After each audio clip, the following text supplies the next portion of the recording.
तो हमने पुरुषार्थ चतुष्टय और प्रस्थानत्रयी की चर्चा पिछली क्लास में कर ली थी। आज हम चर्चा करेंगे ज्ञान योग की।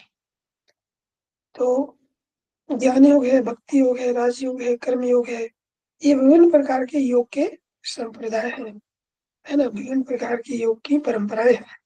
तो जिसको जो साधन अच्छा लगा उसने उस प्रकार के साधन को अपनाया और उन्हें उनका जो परम लक्ष्य था, मोक्ष की प्राप्ति, निर्वाण की प्राप्ति, उन्होंने उसको पाया। तो इसमें ज्ञान योग में क्या है? ज्ञान योग में ज्ञान प्रधान है। ज्ञान ज्ञान योग यानी कि ज्ञान मार्ग से परम तत्व की प्राप्ति करना क्या कहलाता है? ज्ञान योग कहलाता है। ज्ञान योग क्या?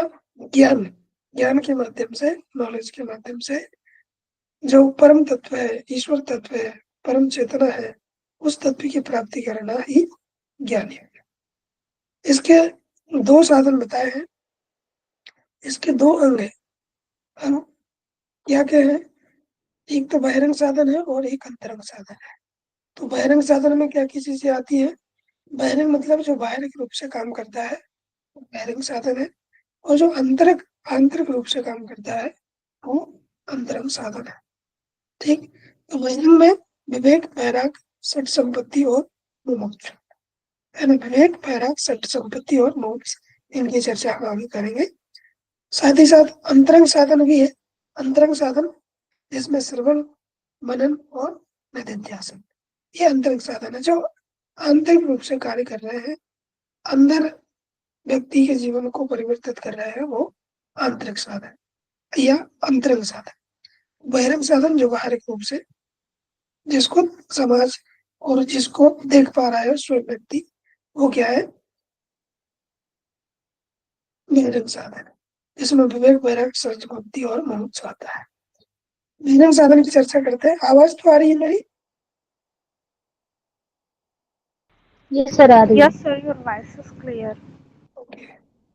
तो बहिरंग साधन में क्या है? ज्ञान योग के बहिरंग साधन इसमें चार है। इसमें क्वेश्चन ऐसे बनता है कि ज्ञान योग के अंतरंग साधन है, बहिरंग साधन है, साधन चतुष्टय भी इसको कहते हैं। क्या कहते हैं? साधन चतुष्टय। साधन चतुष्टय में क्या क्या चीजें सम्मिलित है? तो ज्ञान योग के बहिरंग साधन में चार चीजें हैं: विवेक, वैराग्य, सठ संपत्ति और मुमुक्षु। तो विवेक क्या है? नित्य वस्तु विवेका, मतलब नित्य को नित्य और अनित्य को अनित्य समझना ही विवेक है।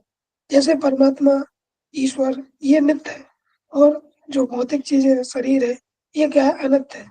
तो जो नित्य है उसको नित्य जान लेना कि ये नित्य हमेशा रहने वाला है, और जो अनित्य है, जिसकी कोई वो समय सीमा नहीं है ना, वो कभी भी नष्ट हो सकता है, अनित्य है, तो उसको वही समझना, है ना। तो वो क्या कहलाता है? विवेक कहलाता है। एक शब्द में और कहें कि जो नीर चीर का विवेक करे, मतलब जो दूध को दूध और पानी को पानी करे, वो क्या कहलाता है? विवेक कहलाता है। तो बहिरंग साधन का पहला साधन क्या है? विवेक, कि जो नित्य वस्तु को नित्य समझे और अनित्य वस्तु को अनित्य समझे, वो क्या कहलाता है? विवेक कहलाता है। समझ गए?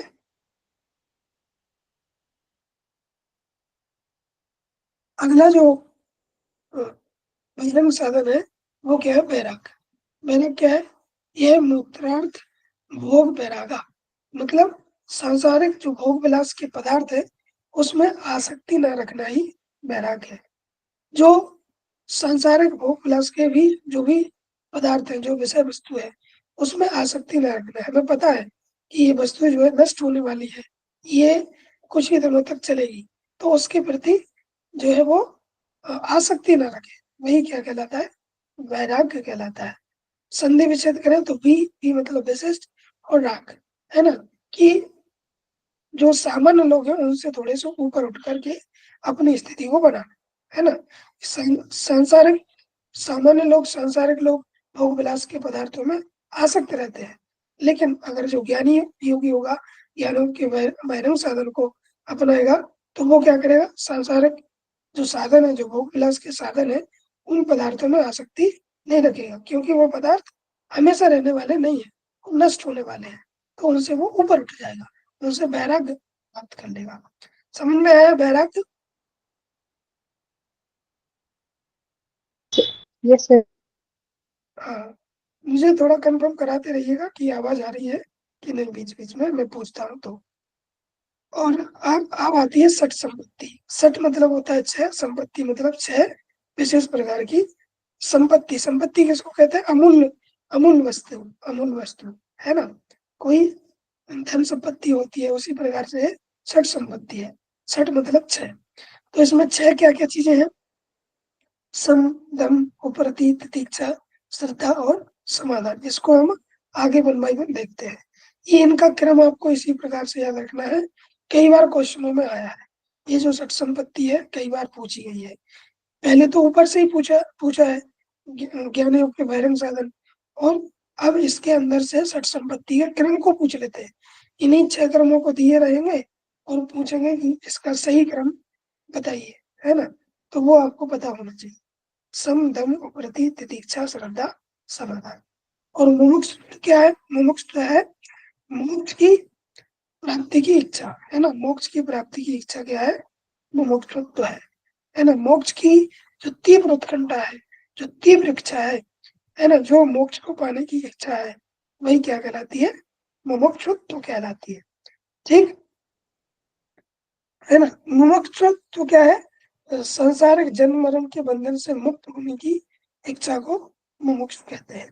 मतलब कि संसार में अब जन्म मरण के चक्कर में ना फंसना, एक बार ही मुक्ति मिल जाए, मुक्त हो जाए जन्म मरण के चक्कर से, तो ये क्या कहलाता है? मुमुक्षुत्व कहलाता है ना। तो ये बहिरंग साधन का, ज्ञान योग के बहिरंग साधन का अंतिम है, मुमुक्षु। ठीक, अभी हम चर्चा कर रहे हैं सठ संपत्ति, जो कि तीसरा है, जिसमें विवेक, वैराग्य, सठ संपत्ति और मोक्ष। जो सठ संपत्ति है, सठ मतलब छह। तो सठ संपत्ति सम, दम, है ना। सम, दम, उपरति, पहले उपरति होगा, तितिक्षा, श्रद्धा, समाधान, है ना। तो इसमें क्या है? सम मतलब क्या है? सम मतलब होता है समन करना।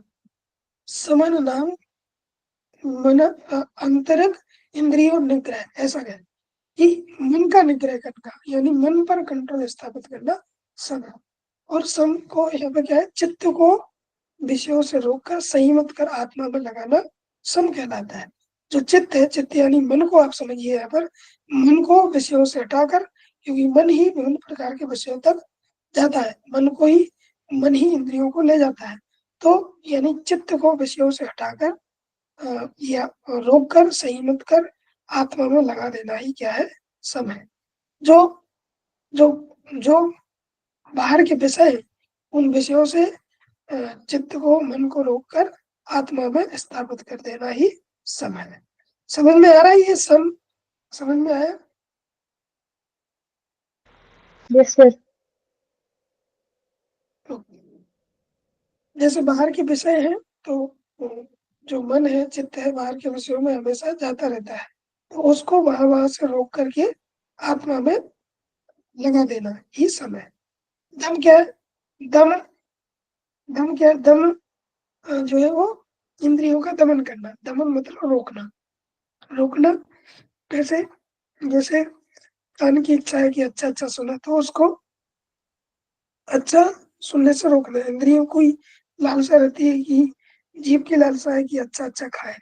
अब आजकल तो जीभ की ऐसी लालसा है कि चाउमीन, मोमोज, बर्गर खाए, तो उसको वहां वहां से रोकना। वहां वो खाएंगे तो वो शरीर के लिए नुकसान करेगा, है ना। तो इंद्रियों को अ, रोकना, है ना। इंद्रियों को रोकना, दमन करना, दबाव पूर्वक जिस पर रोक रहे हैं वो क्या है? दमन है। ठीक है, सम और दम। तीसरा है उपरति, सम, दम, उपरति। उपरति इसके ऊपर आएगा, है ना। तो उपरति क्या है? अनासक्त भाव से कर्म करना ही उपरति है। उप प्लस रति, उप मतलब होता है ऊपर, रति मतलब निवास करना, है ना, ऊपर निवास करना।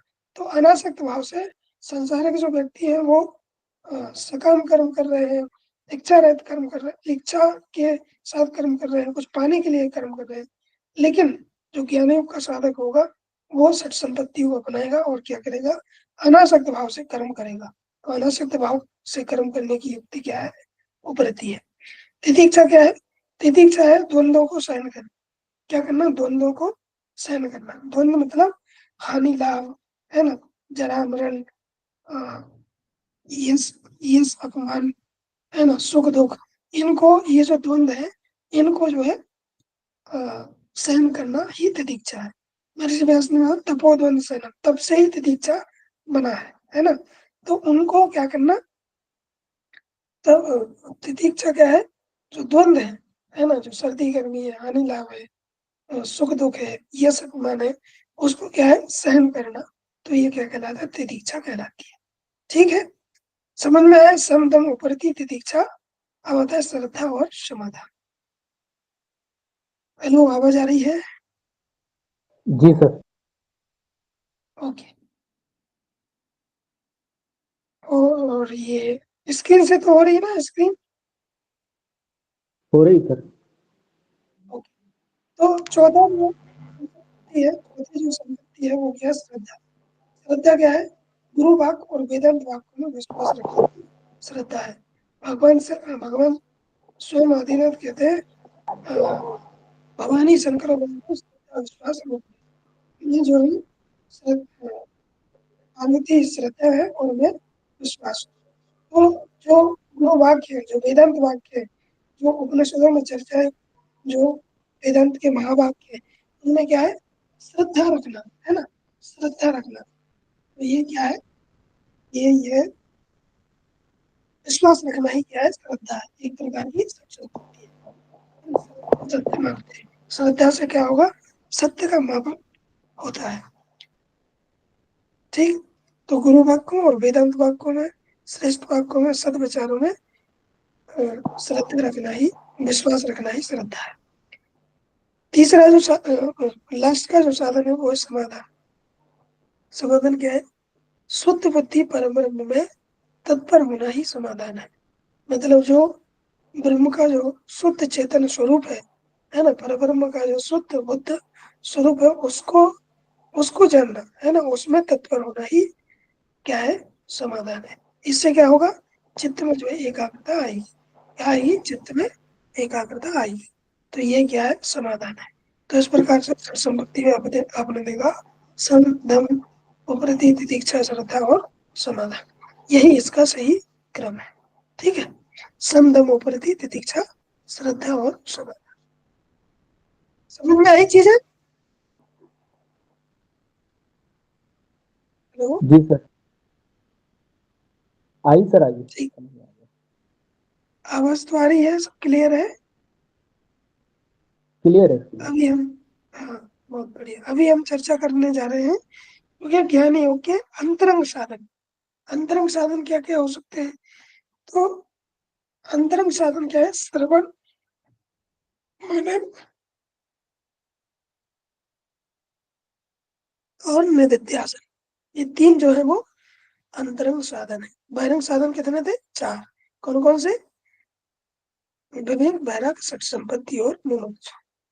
और इसमें क्या है, ज्ञान योग के अंतरंग साधन ये तीन, श्रवण, मनन और निधिध्यासन।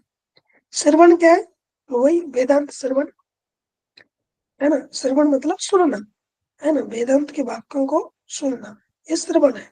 फिर अब जो सुन लिया उसका क्या करें, मनन करें। वेदांत वाक्यों को सुनने के बाद मनन करना, जैसे जो खाया और उसको फिर पचाया, जो खाया पचाया है वो श्रवण मनन है ना, श्रवण मनन।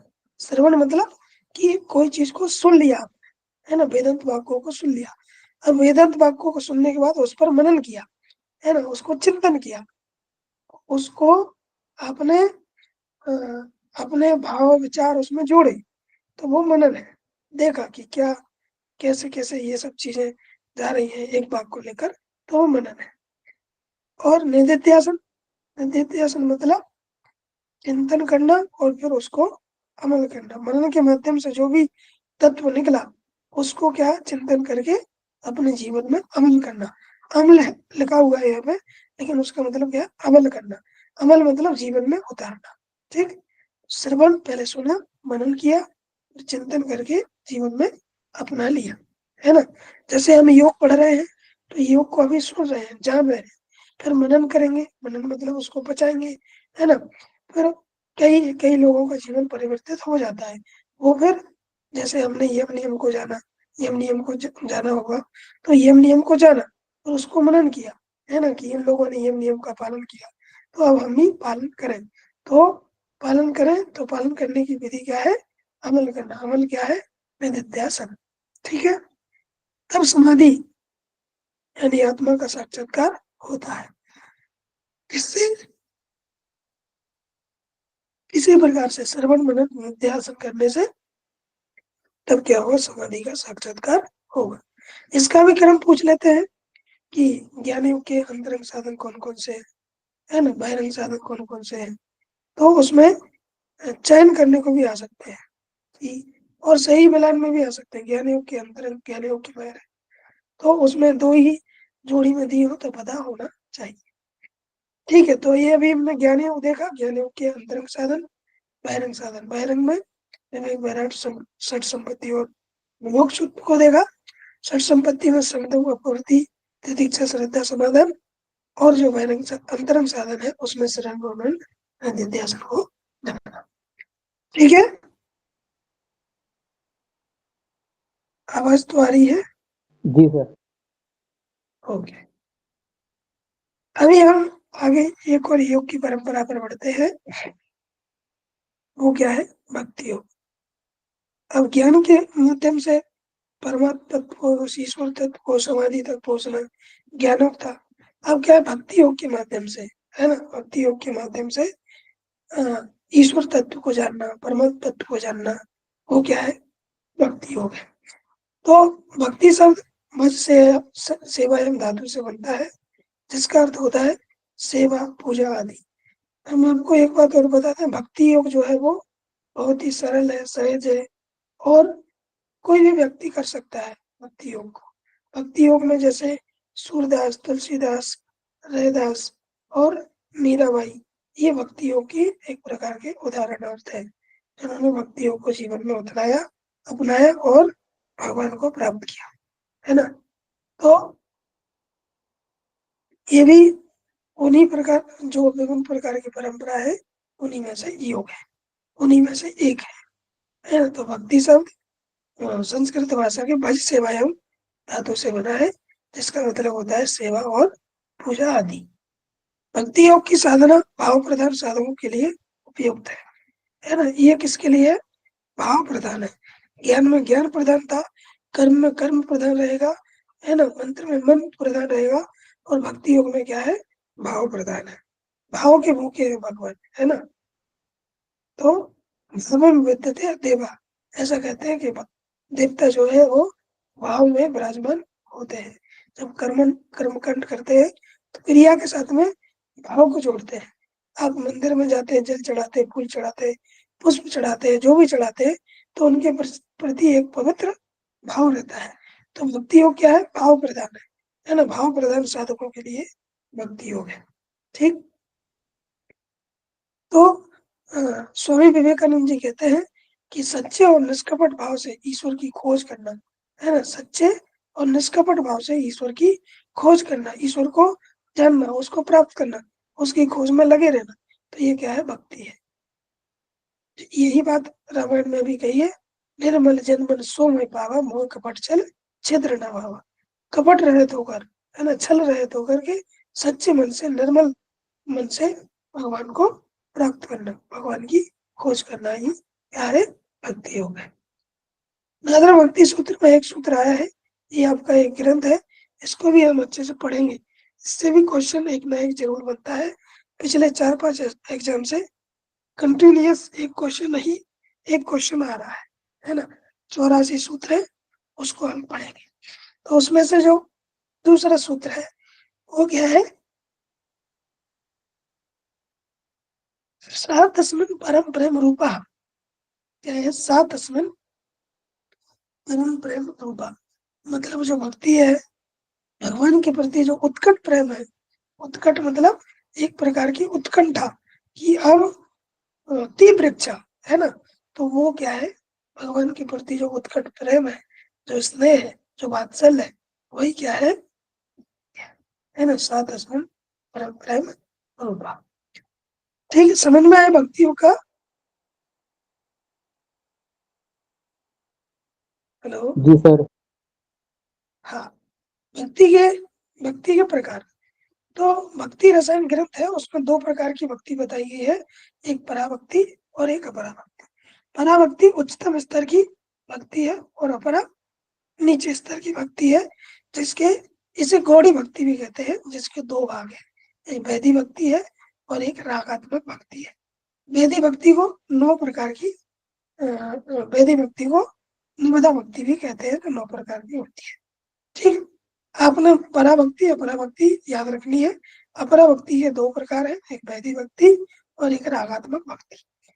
तो जो वैदिक भक्ति है वो क्या है, वो नवदा भक्ति है, 9 प्रकार की।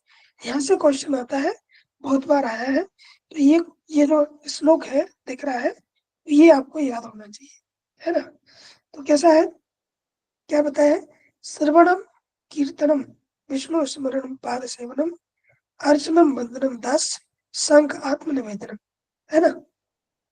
तो श्रवण श्रवण राजा परीक्षित ने कथा भगवान की सुनी, तो उन्होंने श्रवण भक्ति करी। कीर्तन कीर्तन सुखदेव जी ने किया, तो उनकी कीर्तन कीर्तन भक्ति करी। स्मरण प्रहलाद ने ओम नमो भगवते वासुदेवाय रटते रटते भगवान विष्णु को याद किया, तो विष्णु स्मरण। पाद सेवनम, जैसे आप देखते होंगे कि लक्ष्मी माता भगवान विष्णु जी की पैरों की सेवा कर रही है, तो वो पाद सेवन। अर्चनम अर्चनम पृथु राजा है, उन्होंने अर्चना करी। वंदनम अक्रूर जी ने वंदना करी। और दास दास हनुमान जी ने दास भाव के रूप में भक्ति करी। सख अर्जुन ने सखा भाव के रूप में अर्जुन ने भक्ति करी है। और आत्मनिवेदन, आत्मा का पूरा समर्पण कर देना, तो राजा बलि राजा ने इस प्रकार की भक्ति करी है, आत्मनिवेदन। तो ये 9 प्रकार की भक्ति है, श्रवणम कीर्तनम विष्णु स्मरणम पाद सेवनम अर्चनम वंदनम दास संक सख आत्मनिवेदन। ठीक है, भक्ति के प्रकार। और ये रागा वैदिक भक्ति, ये इसको नवदा भक्ति कहते हैं, ये समझ में आई।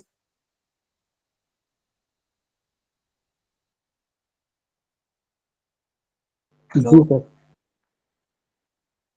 ठीक है, आगे बढ़ते हैं। ये जो नवदा भक्ति है, इसका उदाहरण जो रेफरेंस है वो महाभारत है ना। महाभारत में ये भक्ति बताई है, उसको आप याद रखिए। तो दूसरे प्रकार की जो भक्ति है वो रामायण में भी नवदा भक्ति बताई है ना। तो रामायण में अरण्य कांड में, जैसे रामायण पढ़ेंगे उसमें भी ये है, लेकिन उससे पहले ही आपको बता देते हैं। रामायण में जो अरण्य कांड है, उसमें भगवान जो है वो माता सीता को खोजते खोजते पहुंचते हैं, है ना, सबरी के आश्रम में, मतंग ऋषि के आश्रम में। तो उसमें क्या है, उसमें भगवान भक्ति सुनाते हैं माता माता सबरी को। क्या कहते हैं, नवदा भक्ति कहो तो पाई सावधान सुन धर मन माई। भगवान स्वयं कहते हैं, भगवान श्री राम, कि मैं नवदा भक्ति कह रहा हूँ, आप माता सबरी जो है सावधान होकर ध्यान लगाकर सुनने का प्रयास कीजिए। तो क्या है, प्रथम भगत संतन कर संगा, दूसरी रत्नम कथा प्रसंगा। ये आपको याद होना चाहिए, 2 बार क्वेश्चन आ चुका है और आगे भी क्वेश्चन आ सकता है। ये व्यक्ति को क्रम में भी जमाने को आ सकता है। तो प्रथम भगत संतन कर संगा, दूसरे रत्नम कथा प्रसंगा, गुरुपद पंकज सेवा, तीसरी भगत रमान, चौथी भगत मन गुण गण है, करे कपट तजगान, मंत्र जाप मन दृढ़ विश्वासा, पंचम भजन सुभेद प्रकाशा।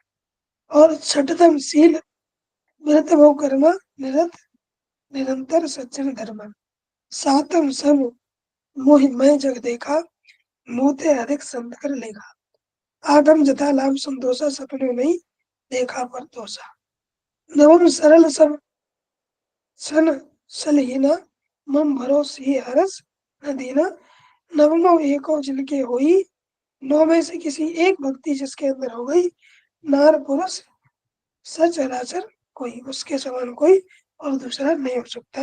अगर 9 भक्ति में से कोई एक भक्ति उसने अपना ली तो। अब एक एक करके हम देख लेते हैं इसको। आप सब लोग हैं यहाँ पर? आवाज आ रही है मेरी? यस सर, आ जी रही सर। है। ओके, तो पहली भक्ति क्या है? पहली भक्ति प्रथम भगत संतन कर संगा। पहली भक्ति रामायण में अरण्यकांड में भगवान बताते हैं कि पहली भक्ति क्या है कि संतों की संगति करना है ना। संगति जैसे करेंगे तो उसका आचरण में हो आएगा। एक चौपाई आती है, सठ सुधरे सत संगति पाई, है ना। सठ सठ मतलब मूर्ख भी सुधर जाता है यदि उसको सत्संगति मिल जाए तो, है ना। तो पहली भक्ति क्या है यहाँ पर? साधुओं की संगत करना, है ना, संतों की संगत करना। ठीक, समझ में आ गई पहली भक्ति? दूसरी भक्ति क्या है? दूसरी भक्ति दूसरी रति प्रभु कथा प्रसंगा। दूसरी क्या है? दूसरी प्रकार की भक्ति प्रभु की कथाओं को सुनना, है ना। जो आजकल विभिन्न प्रकार के जो कथावाचक हैं, जो कथा कर रहे हैं, उस प्रकार की कथा में जो है उसमें हमेशा कथाओं को सुनते रहना, तो वो दूसरी प्रकार की कथा है। तीसरे प्रकार की क्या है? गुरुपद पंकज सेवा। तीसरी बात है गुरु चरणों की सेवा करना, है ना। गुरु चरणों में लगे रहना, है ना। गुरु चरणों की हमेशा सेवा करते रहो रहना, ये क्या है? तीसरी प्रकार की भक्ति है। गुरु पद पंकज, है ना, गुरु के पद मतलब चरणों की सेवा करते रहना ही तीसरे प्रकार की भक्ति है। ठीक है, आगे क्या है? चौथी भगत। चौथी भगत क्या है? चौथी भगत प्रभु गुणगण करे कपट तजगान। प्रभु का हमेशा ध्यान करो और उनकी स्तुति करो। उस समय मन में किसी भी प्रकार का कपट छल की भावना को मत आने दीजिए। मतलब प्रभु के गुणों का गान करते रहिए, है ना। और उस समय कोई कपट और छल नहीं आना चाहिए प्रभु के गुण गाते हुए। तो ये चौथे प्रकार की भक्ति है। तीसरे प्रकार की जो भक्ति बताई ना, इसका एक क्वेश्चन पिछली बार आया था, है ना। ये गुरुपद पंकज सेवा कौन से नंबर की भक्ति है ना। तो उसमें सही उत्तर क्या होता? तीसरे प्रकार की भक्ति। चौथी भक्ति समझ गए? पांचवी भक्ति, आवाज आ रही है मेरी? Yes sir. ओके, पांचवी प्रकार की भक्ति क्या है? मंत्र जाप एवं दृढ़ विश्वास पंचम भजन सुवेद प्रकाश। मंत्रों का जाप करते रहो, ईश्वर के मंत्रों का, मेरे मंत्रों मतलब प्रभु के मंत्रों का जाप करते रहे। और ईश्वर पर क्या है? दृढ़ विश्वास रखे, वही श्रद्धा विश्वास रोपण, है ना। जो भी आप जिस इष्ट आराध्य को मानते हैं उन पर जो है विश्वास होना चाहिए, कोई छल कपट नहीं होना चाहिए। उनका जाप करो लेकिन वो भी पूर्ण विश्वास के साथ करो। और तो क्या है? उसके लिए वेद शास्त्रों का अध्ययन भी करना चाहिए। पंचम वजन सो वेद प्रकाशा, वेद पर प्रकाश डालना चाहिए, मतलब वेदों का अध्ययन करना चाहिए। वेदों का अध्ययन जो कर रहे हैं वो भी एक प्रकार की भक्ति है। कौन सी? पांचवें नंबर की भक्ति। ठीक है, छठी प्रकार की भक्ति, छठ तप शील व्रत वो कर्म निरत निरंजन सज्जन धर्म। आत्मंथन करना है, अपने इंद्रियों पर नियंत्रण करना सीखो, सांसारिक व भौतिक वस्तुओं के मोह में न पड़कर सामाजिक कल्याण के कार्य करो और स्वयं आत्मविकास करो। संतों के जैसा आचरण करो। संतों के जैसा पहले संगति बताई थी, अब संगति करते करते वो जैसा करते हैं उनके जैसा आचरण जीवन में होने लगेगा। तो ये क्या है? छठवीं भक्ति है। तो छठ धर्म शील व्रत वो कर्म, है ना। धर्म शील ये सब प्रकार से मोह में न पड़कर, है ना, भौतिक वस्तुओं में न पड़ करके समाज कल्याण में लगे रहो निरंतर और आत्म विकास करते रहो। तो ये प्रकार की जो भक्ति है वो छठी प्रकार की भक्ति है। आगे चले। जी सर। चलिए आगे बढ़ते हैं। सातवें प्रकार की भक्ति। सातम प्रकार की भक्ति क्या है? सातम सिम हरि मैं नव देखा और हरिते अधिक संत कर लेगा। सातवीं भक्ति में भगवान श्री राम कहते हैं कि इस पूरे संसार को हरि के रूप में ही देखना। सर्वम, सब जगह भगवान को देखना है ना। ईशावास्यमिदं सर्वम यत्किंच जगत्यं जगत, यही भाव यहाँ पर है कि ईश्वर को सभी जगह, ईश्वर को पूरे विश्व में ही देखना और इसके समान भगवान के स्वरूप एक समान रूप में देखो, है ना। इसी के साथ उन्होंने गुरु का स्थान ईश्वर से भी ऊपर बताया है। उन्होंने जो ईश्वर है उनसे भी ऊपर किसका स्थान होता है? गुरु का। पहले माता पिता पर गुरु, तो गुरु का स्थान, ये प्रभु जो भी है श्री राम जी है, उनसे ऊपर किसका स्थान है? गुरु का स्थान है। ठीक। आठवें प्रकार की भक्ति क्या है? आठम जथा लाभ संतोषा सपने नहीं देखा पर दोषा। आठवें भक्ति कहते हैं कि हमें जो कुछ भी ईश्वर देते हैं उसी में संतोष रहना चाहिए। इसी के साथ ही हमें सपने में भी किसी दूसरों के दोष नहीं देखना चाहिए। क्या है? आठम जथा लाभ संतोषा, संतोषानंतम सुख लावा। संतोष के समान और कोई सुख नहीं है। संतोष ही एक सबसे अच्छा सुख है। शास्त्रों में ऐसे भी पूछा बताया गया है, ऐज धन गज धन वास धन और रत्न धन खान, जब आवत संतोष धन सब रत्न दूर समान। तो किसी भी प्रकार के धन बने रहे व्यक्ति के पास, यदि संतोष नहीं है तो वो चीज प्राप्त नहीं हो सकती। तो क्या है? आठम जथा लाभ संतोषा। आठवीं भक्ति क्या है? कि जो कुछ भी ईश्वर देते हैं, जो कुछ भी परमात्मा देते हैं, उनका धन्यवाद ज्ञापित करते रहना और उनको उसी में संतोष रखना, है ना। जो प्राप्त है वही पर्याप्त है, उसी में संतुष्ट हो जाना। तो ये संतोष है। इसी के साथ सपने में नहीं देखा पर, सपने में भी किसी का परदोष नहीं देखना चाहिए, है ना। अब ये आप ये मत समझिए कि हम तो एक बार नेट देंगे, एक बार तैयारी करेंगे, उसी से संतोष है, अब नहीं देंगे। तो ऐसा नहीं है, ये मेहनत है, इसमें आपको करना पड़ेगा जब तक कि नहीं होगा, है ना। तो संतोष नहीं रखना है, अपने अपने याद करना है, श्लोक याद करना है और आगे बढ़ना है ना। वो भक्ति की बात चल रही है, भक्ति में संतोष रख लेना चाहिए, भौतिक साधन में संतोष रख लेना चाहिए। नवी भक्ति क्या है? नवम सरल सब सन सलीना हरि भरोसे हरस दीना। मतलब क्या? ईश्वर कहते हैं कि हमें अपने मन को सरल बनाना चाहिए और सभी के साथ कपट रहित व्यवहार करना चाहिए। हमेशा ईश्वर पर विश्वास बनाए रखना चाहिए, साथ ही हर परिस्थिति में हर्षित रहो और तनाव रहित रहना चाहिए, है ना।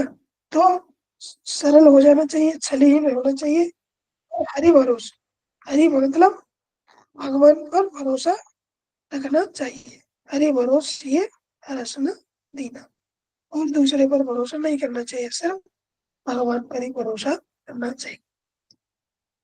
तो ये थी आपकी नौ भक्ति, जिसमें आपने देखी प्रथम भगत संतंकर संग, प्रथम प्रसंग गुरुपद पंकज सेवा, तीसरी भगत मान। इस प्रकार से आपने नौ भक्ति देखी। और ऊपर में जो भक्ति थी वो क्या है? श्रवणम कीर्तनम विष्णु स्मरणम पाद सेवनम अर्चनम बंदनम दस संघ आत्म निवेदन। तो वो भी एक प्रकार की भक्ति है। और ये भी समझ में आई भक्ति? हाँ सर। अरे हम भक्ति के प्रकार पढ़ते हैं। भक्ति के प्रकार क्या है? भगवान श्री कृष्ण ने 7वें अध्याय के 16वें श्लोक में 4 प्रकार के भक्त बताए, है ना। भक्तों के ही प्रकार के, जितने प्रकार के भक्त हैं उतने प्रकार के भक्त हो सकते हैं, जितने प्रकार के लोग उतने प्रकार के भक्त। पता नहीं कौन किसकी कैसी कामना इच्छा है, वो उसी प्रकार के। तो अभी क्या है, गीता में जो है 4 प्रकार के भक्त यहाँ पर स्पष्ट रूप से बताया है, जो एकदम की दृष्टि से बहुत इम्पोर्टेंट है। कई बार क्वेश्चन आया हुआ है इसका, इसका कंटेंट पूछ लेते हैं, है ना, कि अर्थ क्या है, अर्थार्थी क्या है। तो क्या है, गीता में 4 प्रकार के भक्त बताए, अर्थ, अर्थार्थी, जिज्ञासु और ज्ञानी। तो अर्थ प्रकार का जो भक्त है वो क्या है, अर्थ मतलब मोक्ष सुख से मुक्ति पाने के लिए जो भक्ति करता है वो अर्थ प्रकार का भक्त है। जो क्लेश में है, पीड़ा में है, दुख में है, दर्द में है, तो जब वो याद करता है भगवान को, तब वो उस प्रकार की अर्थ प्रकार के भक्तों में आता है ना। और अर्थार्थी, अर्थ अर्थी, जो अर्थ के पीछे भागता है, जो अर्थ को इम्पोर्टेंस देता है ना, तो वो क्या है, अर्थार्थी अर्थार्थी भक्त है ना, जो अर्थ को ज्यादा बढ़ावा देता है, अर्थ के पीछे भागता है, तो वो अर्थार्थी है। तीसरा जो है वो है जिज्ञासु। जिज्ञासु मतलब जो ब्रह्म के बारे में जानने की इच्छा रखता है, जो विभिन्न प्रकार की कोशिश करते रहता है कि ये क्या है, ब्रह्म क्या है, ईश्वर क्या है, आत्मा क्या है, तो वो क्या कहलाता है, जिज्ञासु प्रकार का भक्त। और जो लास्ट और आखिरी है वो क्या है, ज्ञानी भक्त।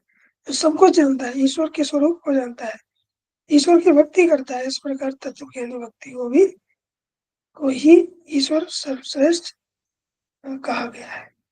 मतलब जो सब कुछ जानता है, भगवान को परेशान नहीं करता, वो श्रेष्ठ पुरुष, सर्वश्रेष्ठ भक्त कहलाता है ना। तो अर्थ, अर्थार्थी, जिज्ञासु और ज्ञानी, ज्ञानी सर्वश्रेष्ठ भक्ति है। ठीक है, तो ये श्लोक है, आप देख पा रहे हो, चतुर्विधा भजन्ते महाजना सुकृतवार्जुन आरती जिज्ञासु स्वरार्थी ज्ञानी च भरत भरत रस। तो ये अर्थ, अर्थार्थी, जिज्ञासु और ज्ञानी 4 प्रकार के भक्त आपने देखे। ठीक, इससे आगे की चर्चा कल करेंगे, कर्मयोग आदि की। तो योग पढ़े, एक ज्ञान योग और एक कर्म योग।